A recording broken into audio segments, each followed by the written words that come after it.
Muy, pero muy bienvenidos a un estudio en la Palabra de Dios con nuestro amado pastor evangelista Jimmy Swaggart desde el Centro Familiar de Adoración aquí en Baton Rouge, Luisiana, los Estados Unidos de América. Vamos ahora mismo al culto en el mismo Centro Familiar de Adoración.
Con el único propósito de compartir con usted el glorioso mensaje de la cruz de Cristo Jesús, le presentamos un estudio en la Palabra de Dios, un estudio semanal que le ayudará a entender quién es Jesús y lo que Él hizo en la cruz para darle una vida victoriosa y abundante. Tenemos con nosotros el evangelista Jimmy Swaggart enseñando sobre el libro de Gálatas en la Santa Biblia. Le invito a sintonizar por la hora entera a este interesante estudio. Vamos otra vez al culto en el Centro Familiar de Adoración en Baton Rouge, Luisiana.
Aleluya, aleluya, gloria a Dios. Me encanta tocar el piano y escuchar esta música de alabanzas a nuestro Dios, que vive por los siglos de los siglos. Bienvenido hoy a un estudio en la palabra de Dios. Este es el evangelista Jimmy Swaggart. Es un placer estar con usted. Pues estoy disfrutando esta serie que iniciamos en el programa hace 2 semanas sobre la nueva serie de Gálatas. Si vamos a tomar tiempo en cada versículo como en estos versículos iniciales del capítulo 1 de Gálatas, estaremos aquí hasta el milenio, creo yo, pero me bendice. Y mi oración es que sea también de bendición para usted. Si puede acompañarnos cada día, entonces va a aprender algo, va a aprender mucho. Aprenderá ciertas cosas de la palabra de Dios que nunca antes en su vida, eso creo. Esta enseñanza le revelará a usted las Escrituras. Se lo prometo, se lo aseguro. Usted no querrá perdérsela. Avísele a sus amigos y familia del programa Un Estudio en la Palabra de Dios. Les estará haciendo un gran favor. Además pueden sintonizar en iTunes por el podcast Un Estudio en la Palabra de Dios. Vaya ya a ese portal en su computadora en línea y allá pone en iTunes, en la buscadora, el título de nuestros programas, Un Estudio en la Palabra de Dios, y le dará el enlace para escuchar o descargar gratuitamente el programa de hoy. Y vamos a leer ahora el versículo 4 del primer capítulo de Gálatas. Discutimos la semana pasada en el programa acerca de la gracia y la paz, versículo 4, el cual se dio a sí mismo por nuestros pecados, se refiere a la cruz, para librarnos de este presente siglo malo.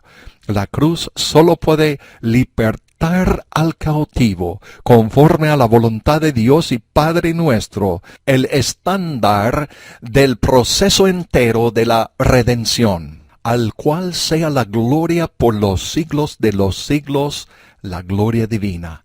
Amén. Oremos. Padre Celestial, ayúdame hoy a exponer bien la palabra de Dios a la gente. Ayúdame a interpretar bien la palabra de la verdad para que ellos sean bendecidos y tú seas glorificado. Te lo pido en el glorioso nombre de Jesús. Amén y amén.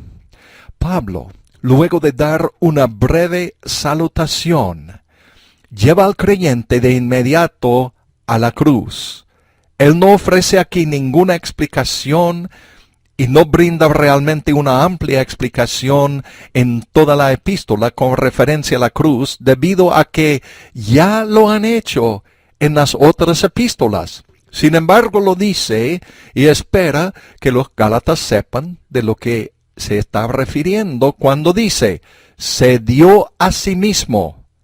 Se está refiriendo al Señor Jesucristo por nuestros pecados, la cruz para librarnos de este presente siglo malo. Bien, quiero apuntar hacia la palabra librarnos.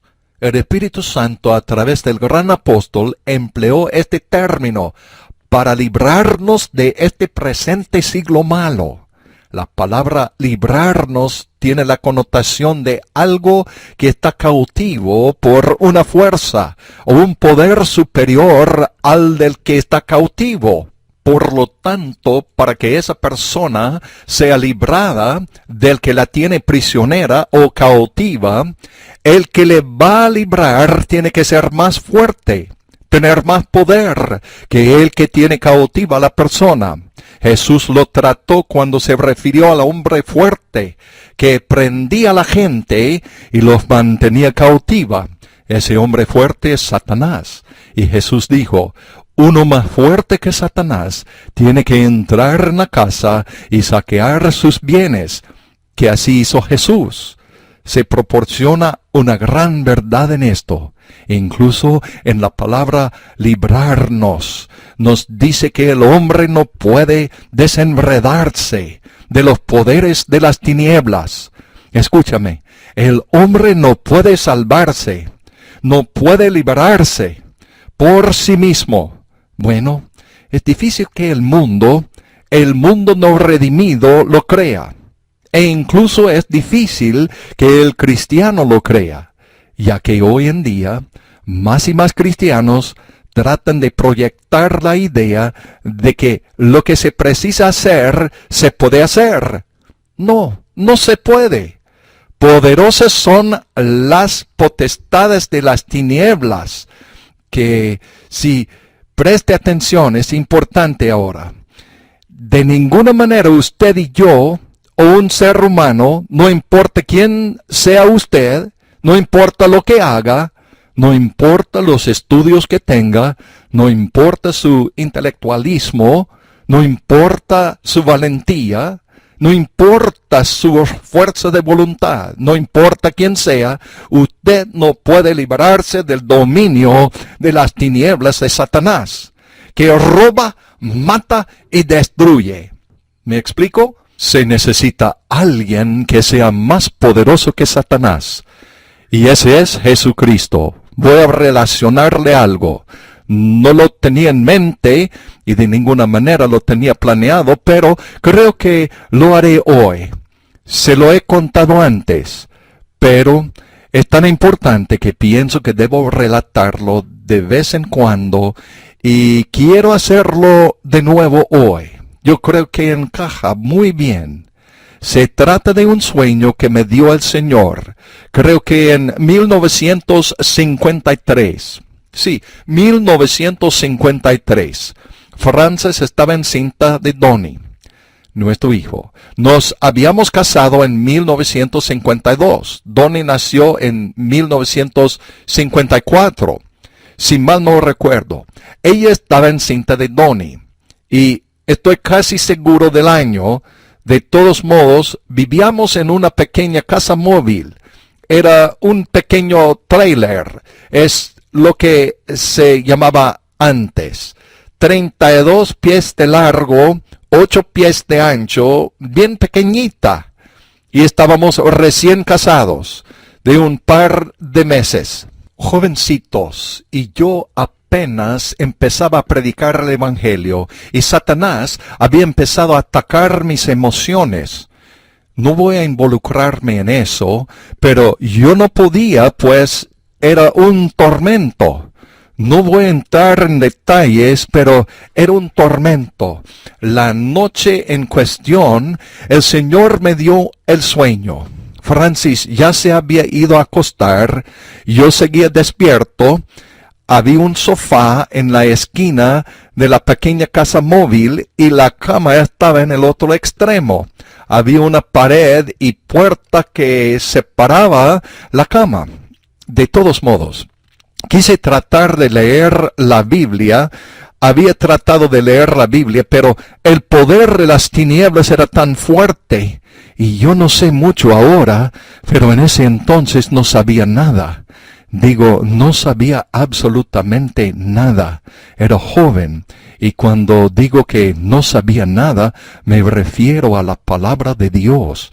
Me faltaba conocimiento en ese respecto. Por esa razón es que le ruego que obtenga la Biblia de estudio del expositor. Si yo hubiera tenido algo así, caray, de lo que me hubiera salvado, de lo que se hubiera hecho por mí. Y recuerdo que aparté mi Biblia, había tratado de leerla. Las palabras estaban borrosas, no podía leerlas. Había un caminito al lado de la pequeña casa móvil que era un callejón sin salida y proveía un poco de privacidad, y salía a caminar por esa callecita. Caminaba y trataba de orar, trataba de buscar al Señor, pero en vano. No podía orar, ni siquiera recuerdo ahora Ha pasado 50 años o algo así, no recuerdo ahora la ocasión de la situación del por qué Satanás luchaba tan duro. Tengo una idea, pero no tenía comparación en ese momento. Por fin fui a acostarme. No sé qué hora era. A las 10, las 11, las 12, más o menos, y me quedé dormido después de un gran rato. Y ha debido ser un poco antes del amanecer de la mañana siguiente, cuando por fin me fui a dormir. Y le diré por qué en un momento. Por fin me quedé dormido, y el Señor me dio un sueño, y usted estará de acuerdo conmigo que fue un sueño del Señor después de que se lo cuente. En mi sueño me encontraba en una casa. No sé dónde estaba la casa. No sabía dónde me encontraba. Era todo extraño para mí. Pero estaba en esta casa. Por lo menos sabía que era la sala. Tenía paredes altas, como las casas antiguas de hace muchos años. No había ventanas ni muebles, nada absolutamente en esa casa. Y recuerdo mirar alrededor. Había una puerta que daba afuera. Y recuerdo mirar alrededor, y por lo visto entraba la luz por la puerta. Si no había una luz encendida en la habitación, no recuerdo, pero en el sueño empecé a pensar, ¿qué estoy haciendo aquí? ¿Por qué estoy aquí? No sé qué lugar es este, no sé a quién le pertenece, ¿qué hago aquí? Y luego, en la consternación, un temor se apoderó de mí, y digo, era mortal, era terrible y fatal, que lo primero que pensé fue, tengo que salir de este lugar, y me volteé y me dirigí hacia la puerta, y de repente, parado enfrente de la puerta, estaba un hombre bestia, más horrible que se haya visto. Esta cosa tenía la cara de un hombre y el cuerpo de un oso. Tenía una altura de 7 u 8 pies, 2 o 3 metros. Pesaba unos 400 a 500 libras aproximadamente. Y yo nunca había visto algo parecido. La cara de este hombre bestia contorsionada bastante. Parecía como que toda la maldad del mundo se mostraba en ese rostro y en sus ojos. Sus ojos parecían como que fuera la personificación de la maldad. Y ese hombre bestia empezó a avanzar hacia mí. Sus manzanas extendidas como para decir, estás atrapado. Y en la situación, ese monstruo empezaba a avanzar hacia mí. Caí al suelo. Me sentía débil del temor, no podía pararme. Caí al suelo. Todavía veo parte del sueño, donde me abrazaba al suelo a medida que ese monstruo se acercaba. Trataba de hallar algo para defenderme, como si me pudiera defender. No habrá algo allí para defenderme. Pero no había nada allí. La Biblia dice, las armas de nuestra milicia no son carnales, sino poderosas en Dios para la destrucción de las fortalezas. No había nada allí. ¿Qué podía hacer? ¿Qué haría? Ese monstruo avanzaba poco a poco hacia mí, con sus manzanas extendidas para devorarme, matarme, destruirme. Y ahora, sin premeditación, yo no tenía tiempo para pensarlo. No podía realmente hacer nada. Estaba tan débil que no podía pararme. Estaba acostado de lado en el suelo con mi brazo extendido tratando de hallar algo para defenderme y no había nada allí. ¿Qué podía hacer? Nada. Absolutamente nada. Quiero mostrarle lo que está en su contra. ¿Usted me está diciendo que hay algo en el mundo espiritual que está en mi contra? El Señor me estaba mostrando el mundo espiritual. Él me mostraba lo que estaba en mi contra. No lo comprendí entonces. En ese entonces no lo comprendía. No lo entendía hasta después de lo sucedido. No lo entendía realmente hasta hace unos años. Poco a poco el Señor empezó a revelarme el sentido de todo eso. Pero en todo caso, sin premeditación, sin pensarlo, pues no había tiempo para pensar, grité tan fuerte como pude. Bueno, yo grité, pero mi voz no era más que un susurro.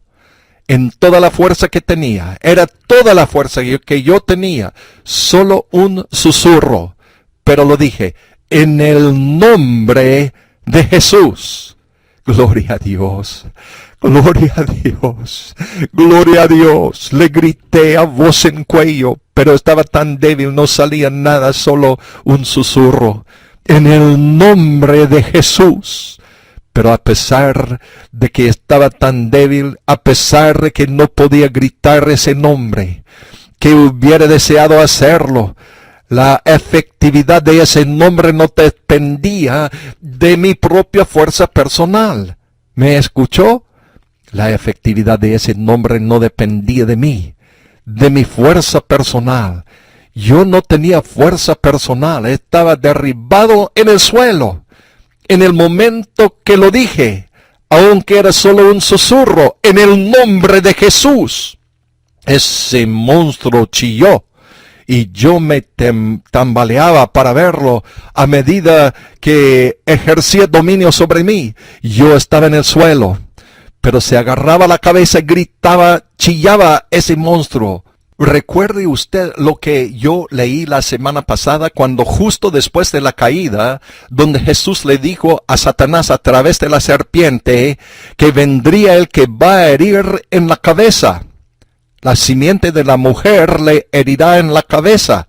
Se agarraba la cabeza como que alguien le había pegado con un bate, con un palo, y se tambaleaba en el suelo gritando.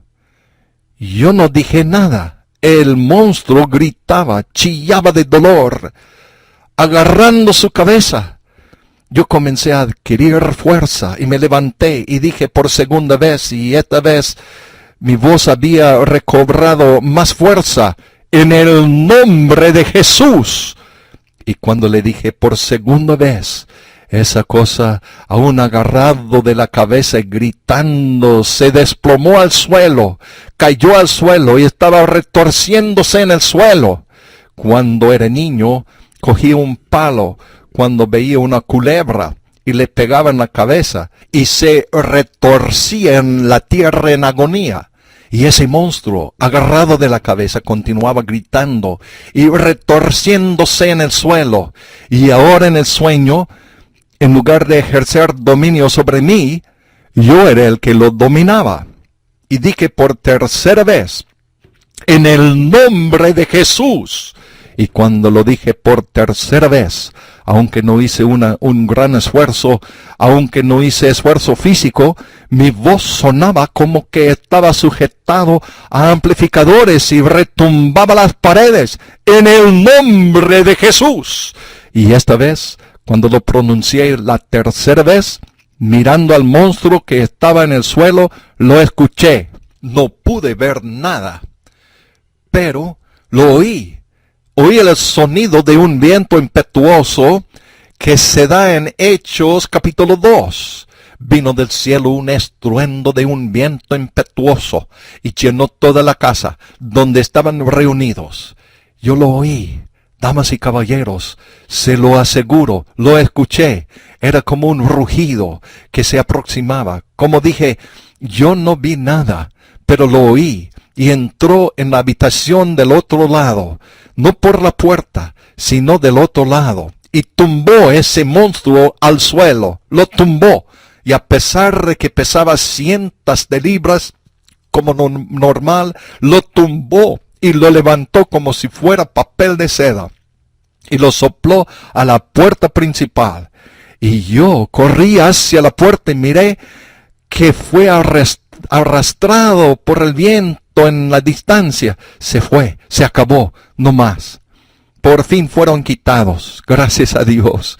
Mis pecados, dice el canto, por fin fueron quitados. Fue una mala noche, pero mis pecados por fin fueron quitados. Aleluya. Oh sí, aleluya. Mis pecados fueron quitados, dice el corito. Lo vi, que fue arrastrado. Me desperté y apenas se veía la luz del día. Si mal no recuerdo, era apenas el amanecer y yo me desperté, adorando al Señor en otras lenguas, alabando al Señor en lenguas, adorando en lenguas, orando en lenguas.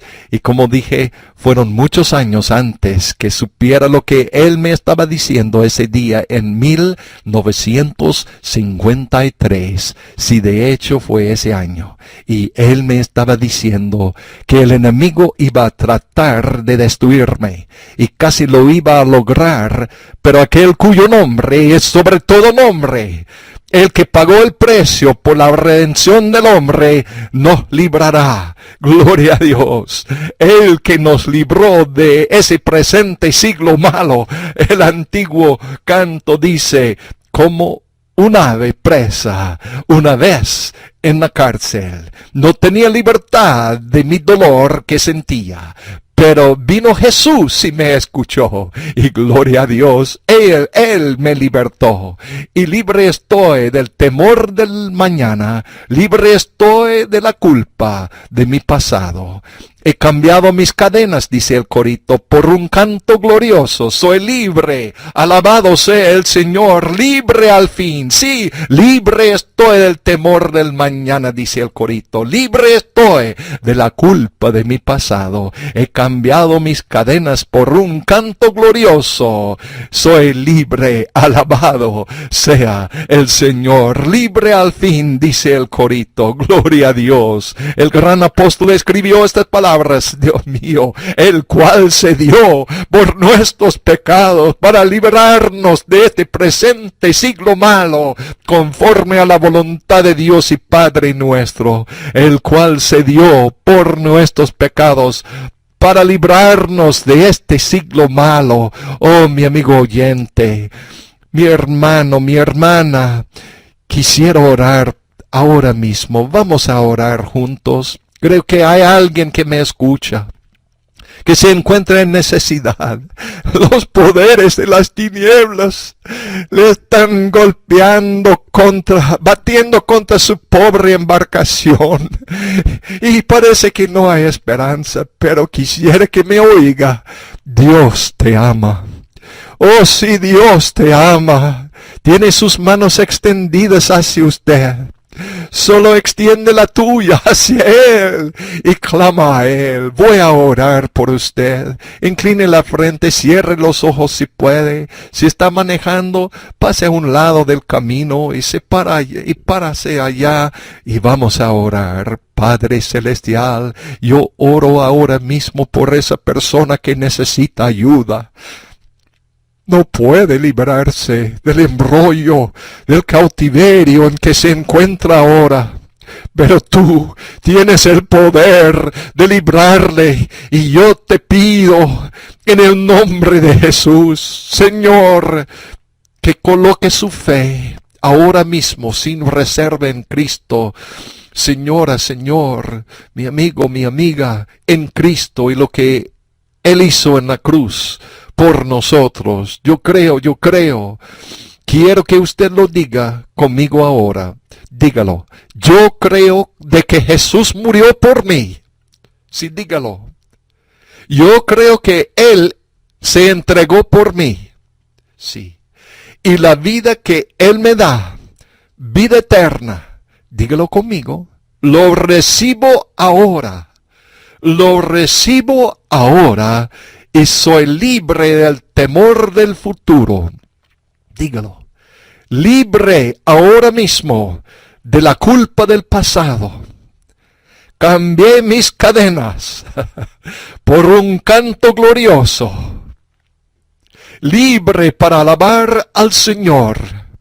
Libre por fin. Gloria a Dios. Alabado sea el Señor. Aleluya. Oh, qué seria, impactante importante, lo más impactante. Oh, lo presiento desde ahora. Desde ya se está demostrando, por lo menos a mí, y espero que a usted también, que es uno de los estudios más importantes, en mi opinión, este estudio en que estamos ahora, que me he dedicado, y voy a exponer un poco la historia de los Gálatas.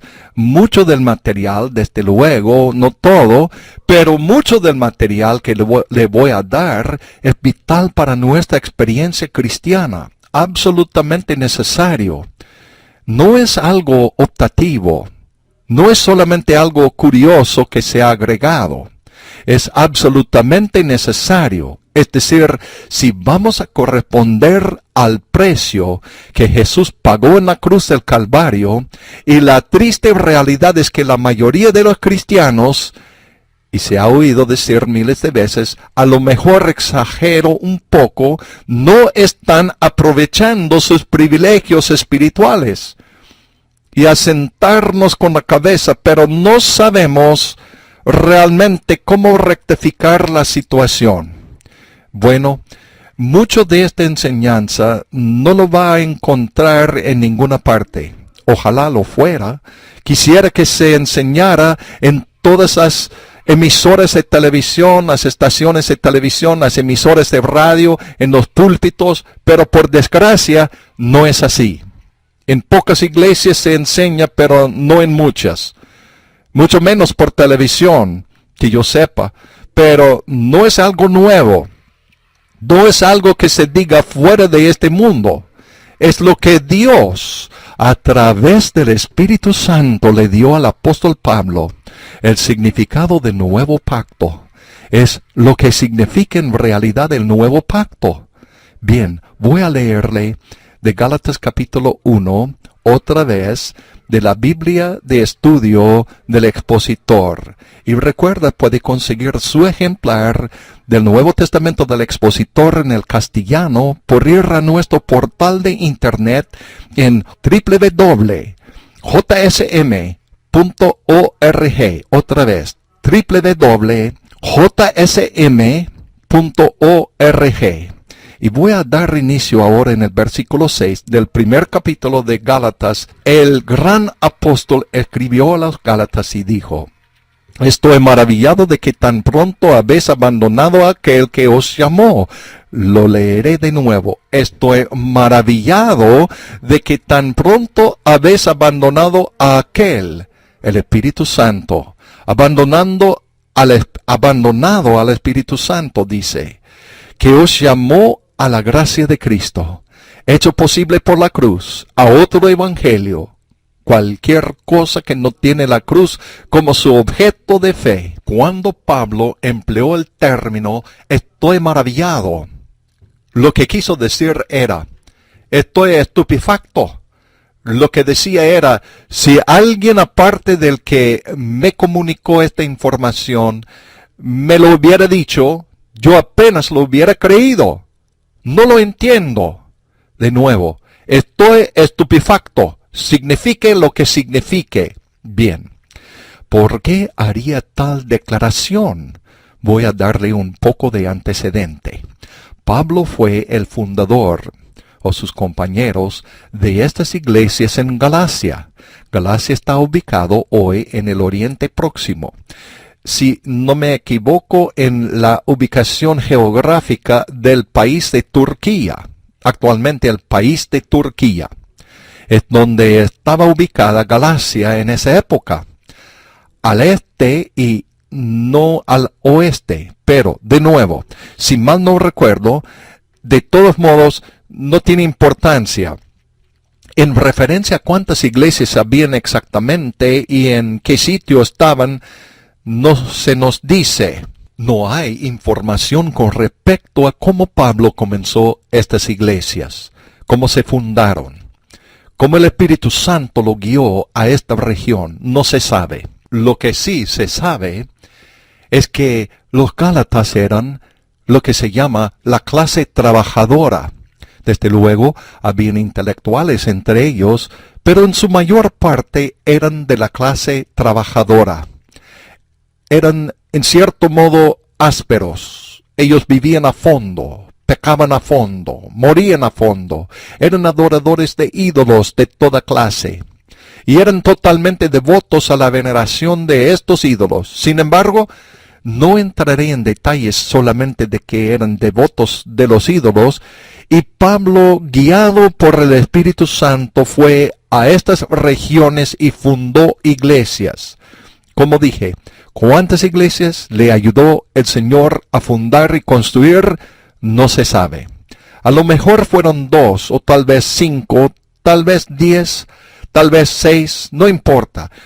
Estas fueron las primeras iglesias que se construyeron, que se diga, entre los gentiles, luego de haberse derramado el Espíritu Santo, y el Señor había salvado a Pablo en el camino a Damasco. Había ya pasado unos años de ese acontecimiento. Sin embargo, era el mero comienzo del ministerio de Pablo, luego de habérsele dado el significado del nuevo pacto, lo que es el significado de la cruz, y lo que le había enseñado en la lección del capítulo 7 de Romanos. Por un breve tiempo, nadie sabe por cuánto tiempo, quizá varios años, el gran apóstol, sin saber o entender el significado del nuevo pacto, sin saber ni entender el significado de la cruz, a pesar de todo su esfuerzo, vivió una vida de fracaso espiritual y nada más se logra. Y sin el objeto apropiado de nuestra fe, que es la cruz, lo que es la culminación del nuevo pacto, no se puede vivir exitosamente para Dios. Puede ser salvo, puede, a pesar de que él era salvo, lleno del Espíritu Santo, llamado a predicar el Evangelio, y Dios lo estaba usando aún, como lo confirma Romanos capítulo 7. El gran apóstol simplemente no podía en ese momento vivir una vida victoriosa, y el Señor le permite que nos dé una recopilación, una pizca, si gusta, de esos momentos de derrota que nos facilita tener un entendimiento de nosotros, y así sucesivamente. En un momento dado, cuánto tiempo no se sabe, pero creo que era probable que fue varios años, por la descripción que se da en el capítulo 7 de Romanos. De seguro no fueron varias semanas o meses. Creo que fueron por lo menos varios años. En cualquier caso, en cierto momento, el Señor le dio al gran apóstol el significado del nuevo pacto, lo que es el significado de la cruz. ¿Por qué no se lo dio a Simón Pedro? ¿Por qué no se lo dio a Juan el Amado? ¿Por qué no se lo dio a Andrés o a Natanael? Y así sucesivamente. No sabría contestarle a estas preguntas ni nadie tampoco. Se puede suponer, se puede examinar el temperamento de Pablo y el tipo de persona que era. El tipo de persona que era Simón Pedro. El tipo de persona que era Juan el Amado. Y se puede llegar a alguna conclusión en cuanto al por qué se le dio a Pablo, ya que lo que él tuvo que sufrir para retener firme esta gran doctrina del nuevo pacto, lo que significaba que la ley estaba terminada. Y acuérdese que la iglesia se inició en Jerusalén, se inició con los judíos, y no abandonaron la ley pronto o fácilmente. Y por eso era una lucha. Una lucha colosal en donde la mayor parte del mundo judío, incluso los judíos cristianos, no tenían una buena opinión de Pablo. Israel, la nación de Israel, quería matarlo. Desde luego, ellos odiaban a Cristo también. Ellos le crucificaron. Incluso los judíos cristianos, los que aceptaron a Cristo, no estaban muy entusiasmados con Pablo, ya que él había dicho que Cristo es el fin de la ley. En otras palabras, él ha cumplido la ley en todo aspecto. Él la ha cumplido en su totalidad. O sea que los días de fiesta se acabó. El guardar el sábado se acabó. La circuncisión se acabó. Templo de adoración se acabó. El sacrificio Se acabó, todo fuera. Era todo lo que habían conocido. Y al decirles que ya se acabó, ¿sabe? Porque ellos querían unirla, ellos querían entrelazarla con el nuevo pacto, y por eso Pablo escribió en Gálatas lo que vamos a discutir en el futuro, de que un poco de levadura leuda toda la masa. No se puede permitir nada de la ley. No se puede permitir nada de la costumbre antigua en el nuevo pacto, porque si se permite, no importa lo poco que puede ser al principio, y ese es el pecado de todos nosotros, queremos mezclar la ley con la gracia, y no entendernos lo que hacemos. Y no entendemos lo que hacemos, pero es lo que hacemos. Lo que en última instancia leuda todo, queda todo destruido, todo destrozado. Es la mayor razón, en mi opinión, por la cual es una ofensa a la cruz, porque la cruz de Cristo, el mensaje de la cruz, lo borra, lo cancela, lo anula y elimina todo lo demás. Y me refiero a todo. No se refiere a que las otras cosas no tienen su propio lugar. La cena del Señor tiene su lugar, el bautismo en agua y otras cosas tienen su lugar, pero hay que entender que toda victoria, óigame, toda victoria sobre el mundo, la carne y el diablo, vida sobreabundante, creciendo en la gracia, el conocimiento del Señor, es todo y sin excepción alguna, todo y sin excepción llega a través de Cristo y la cruz. Exclusivamente. Óigame, es así que se nos da la gracia. Gloria a Dios. Vamos a discutirlo un poco más en un momento, y si le agregamos otras cosas a ello, lo destruye porque ridiculiza lo que hizo Jesús en la cruz. Es un insulto a Dios. Lo que hizo Él fue una obra terminada, total, absoluta, completa, concluida. Y lo único que permanece en nuestra fe es nuestra fe en lo que Él hizo, y no dejar que sea movida nuestra fe a otro lugar. Es de esta manera a diario, continuo, sin fin, sin base, ya que es así como obra el Espíritu Santo, y eso crea un problema. Eso crea animosidad, ya que las obras de la carne que los hombres han engendrado y producido, como lo hicieron Abraham y Sara en el caso de Ismael. No cedemos las obras de la carne con facilidad, pero la cruz lo exige. El cordón está cortado, lo demás está fuera. Las obras están fuera, y esto no le pareció bien a los judíos, incluso a los judíos cristianos. La mayoría de ellos no les agradaba Pablo, ya que no dejó margen para la ley. No dejó margen para que se entretejiera la ley en el gran mensaje de la gracia. No, 1000 veces no, que no. No.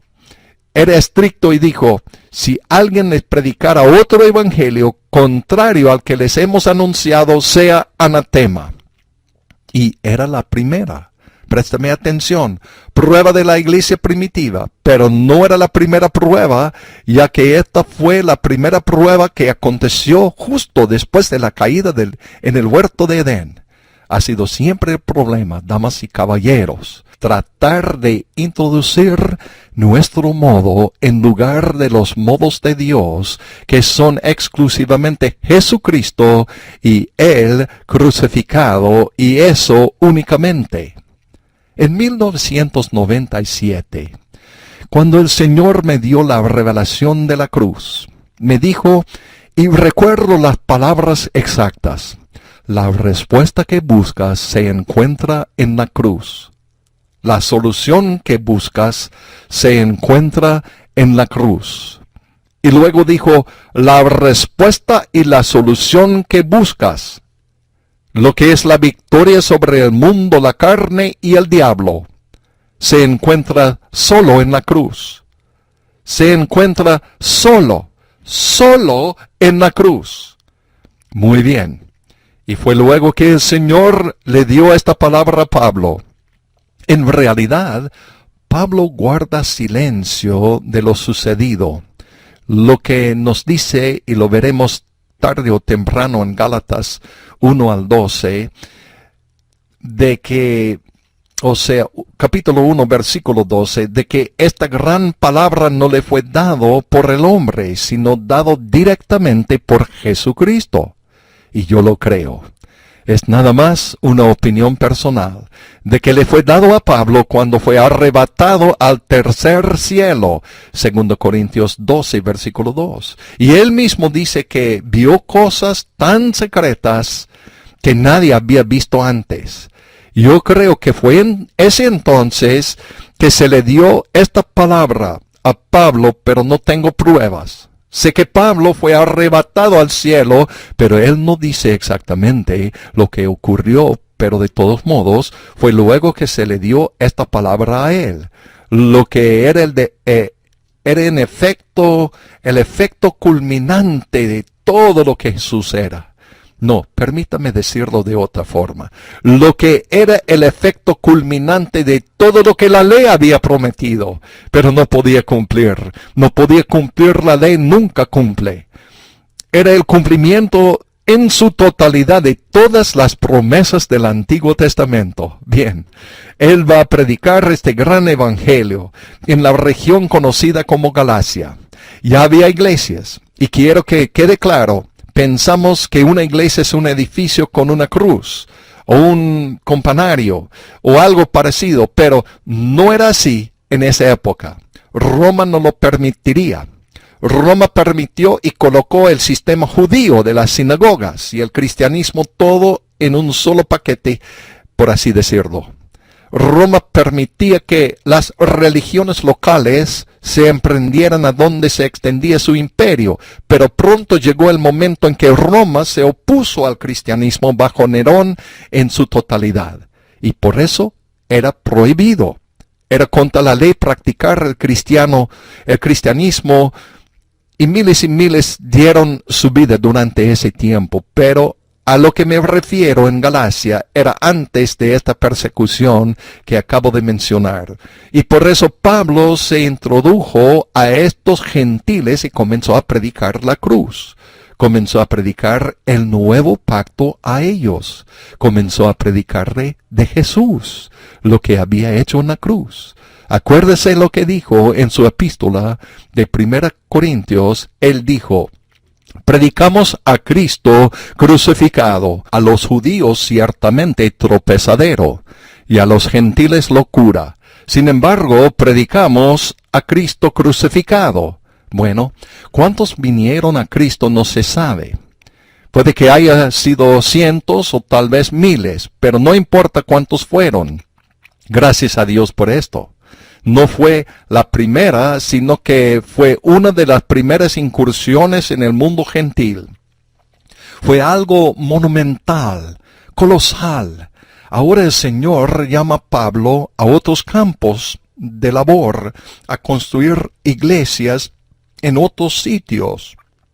Y deja estas iglesias y sin duda las dejaba al cuidado de los predicadores, o mejor dicho, personas que habían sido salvos bajo el ministerio de Pablo.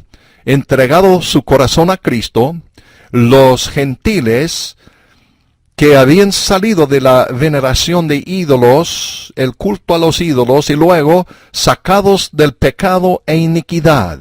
Ellos entregaron su corazón y vida a Cristo, fueron llenos del Espíritu, bautizados con el Espíritu Santo, y algunos de los jóvenes y las jóvenes habían sido llamados a predicar el Evangelio.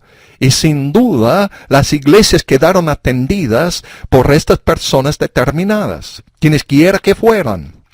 Por el momento todo bien. Pero en un momento dado, estos llamados judaizantes. ¿Quiénes eran los judaizantes? Pues eran judíos, en primer lugar, que afirmaban haber aceptado a Cristo. Algunos afirmaban ser apóstoles, pero procuraban mantener la ley junto con Cristo. Como dije, entretejían la ley con Cristo. Por lo tanto, ellos llegaron a estas iglesias que Pablo había fundado, Y la gente había sido salva y ellos comenzaron a enseñar la ley a los convertidos de Pablo. Fíjese, comenzaron a decirles que tenían que circuncidarse a fin de ser salvos. En otras palabras, a los 8 días de haber nacido, el bebé varón tenía que ser circuncidado. Y todo hombre que había sido salvo, todo gentil que había aceptado a Cristo, tenía que ser circuncidado también. Ellos comenzaron a enseñarles, tienen que guardar el sábado. Es especial que guarden el sábado, así decían. Todas estas cosas habían sido omitidas por Pablo porque Pablo dijo, y con razón, que estaban acabadas, terminadas, han sido cumplidas en Cristo. Fueron tipos de Cristo, fueron tipos de lo que Él haría cuando viniera. Él ha venido, Él lo ha hecho. No hay más necesidad, pero a ellos no les gustaron. Ellos querían entretejer la ley con la gracia, mezclar la ley con la gracia, porque era ese su mensaje principal, la gracia. Y de nuevo, lo veremos enseguida, quizá en el próximo programa, como sea el caso, la gracia. Gracia, gracia, gracia. Y algunos de los Gálatas empezaron a adoptar lo que enseñaban estos judaizantes. Comenzaron a aceptar la necesidad, pensaron, de la circuncisión. El guardar el sábado, los rituales mosaicos, en lo que podían, en donde estaban. Y luego alguien va donde Pablo y le dice lo que ocurre y eso, por eso él dice, estoy maravillado de que tan pronto hayáis abandonado. Bien, continuaremos la próxima semana y usted no querrá perdérselo porque lo que le voy a explicar es sumamente importante. Es una lucha, una batalla que no terminó con los Gálatas y es más desenfrenado quizás incluso ahora más que antes. Lo que procuro impartir es un mensaje de corrección. Por eso no se pierda un solo programa. Les amamos a cada uno de ustedes en el amor del Señor Jesucristo. Que Dios los bendiga. Hasta la próxima.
Gracias, hermano Jimmy Swaggart. Estamos muy contentos con este estudio en el libro de Gálatas y quisiéramos brindarles la oportunidad para que tengan un ejemplar propio del Nuevo Testamento del expositor. Puede ir a nuestro portal de internet en www.jsm.org, otra vez www.jsm.org, y allá hay un botón que dice español y puede hacer clic en ese botón y seguir las instrucciones para tener su propio ejemplar del Nuevo Testamento del expositor. Y ahora terminamos nuestro programa de hoy con Jimmy Swaggart en el piano.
Que Dios los bendiga es nuestra oración.